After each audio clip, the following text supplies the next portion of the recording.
جب اجتماعی قربانی کی جاتی ہے یا مشترکہ قربانی کی جاتی ہے، ایک تو ایسا ہے نا کہ آپ کی فیملی، آپ کے محلے، آپ کے علاقے کے لوگ ہیں، ہر آدمی ایک دوسرے کو جانتا ہے۔ ایک مشترکہ قربانی کی صورت ہوتی ہے اجتماعی قربانی، جو مختلف ادارے کرتے ہیں، کوئی ویلفیئر ٹرسٹ ہے، کوئی فلاحی ادارہ ہے، دینی مدارس ہیں، لوگ اپنی ذاتی حیثیت میں بھی اجتماعی قربانی کرتے ہیں۔ بہت سے لوگ ایسے ہوتے ہیں جو خود بغیر کسی ادارے کے اجتماعی قربانی کا پورا ایک سسٹم بناتے ہیں، علاقے والوں کو کہتے ہیں آپ ہمارے ساتھ قربانی میں حصہ لیں۔ تو دیکھیں، اجتماعی قربانی میں حصہ لینے کی دو وجوہات ہو سکتی ہیں۔ ایک وجہ تو یہ ہو سکتی ہے کہ آدمی سر سے ٹالنے کے لیے اجتماعی قربانی میں حصہ لے، اس لیے اجتماعی قربانی میں حصہ لیتا ہے کہ یار کون جائے گا، جانور خرید کر لائے گا، پھر ذبح کرے گا، پھر اس کے کپڑے گندے ہوں گے، پھر گوشت کاٹو، پھر ہڈیاں توڑو، پھر اس کے بعد یہ کون اتنا جھنجھٹ کرے گا، سیدھا سیدھا جاؤ کہیں پیسے جمع کراؤ، اجتماعی قربانی ہو جائے گی، جان چھوٹ جائے گی۔ یہ عمل ٹھیک نہیں ہے۔ اگر اس نیت سے آپ جان چھڑا رہے ہیں تو اس ایسی عبادت کا پھر کیا، اس کا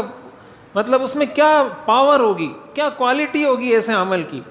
کہ آپ اس نیت سے جا کے اجتماعی قربانی کر رہے ہیں کہ یار جان چھوٹ جائے اس کام سے۔ تو ظاہر ہے جس انداز سے آپ نے ادا کی ہے ثواب بھی اسی حساب سے ملے گا۔ دوسری وجہ ہوتی ہے کہ انسان کسی اچھی نیت سے کرے، مثال کے طور پر کوئی دینی مدرسہ ہے، کوئی دینی ادارہ ہے، وہ اجتماعی قربانی کر رہا ہے، آپ اس نیت سے جاتے ہیں کہ یار میں ان کے ساتھ اجتماعی قربانی کروں گا تو اس کی جو کھال ہے وہ ان کو مل جائے گی، اسی کے ساتھ ساتھ اگر گوشت کوئی ان کو صدقہ کرنا چاہتا ہے تو یہ گوشت ان کے طلباء کو یا فلاں غریب مستحق لوگوں کو مل جائے گا، تو یہ میرے لیے آسان ہے کہ اس میں میرے لیے ثواب زیادہ ہوگا، تو ایسی اجتماعی قربانی افضل ہے۔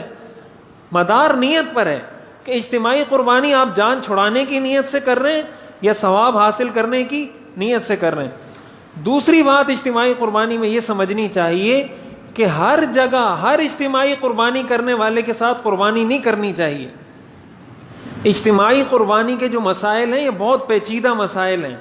بہت پیچیدہ مسائل ہیں۔ ہمارے بڑے بڑے دینی ایسے جامعات ہیں جو ان پیچیدگیوں سے بچنے کے لیے اجتماعی قربانی کرتے ہی نہیں ہیں، کہ اس لیے کہ ان ساری پیچیدگیوں کا، ان ساری شرائط کا لحاظ کرنا، پھر اس لحاظ سے گوشت کو تقسیم کرنا، پھر صاحب حق کو اس کا حق پہنچانا، پھر اس کے پیسوں کی حفاظت کرنا، پھر اس چیز کی حفاظت کرنا کہ کسی کا حصہ کسی دوسرے کو نہ جائے، اس کا گوشت اس کو نہ جائے، اس کا گوشت اس کو نہ جائے۔ بہت سی پیچیدگیاں ہیں اجتماعی قربانی میں، آسان کام نہیں ہے، اور ظاہر ہے ان پیچیدگیوں کا بہت سے لوگ لحاظ کرتے ہی نہیں، پتہ ہی نہیں ہوتا تو لحاظ کیا کریں گے۔ اجتماعی قربانی کی جو پیچیدگیاں ہیں، بہت سی پیچیدگیاں ایسی ہیں جس کا لوگوں کو علم ہی نہیں ہے۔ تو اگر آپ کسی ایسے ادارے کے ساتھ اجتماعی قربانی کر رہے ہیں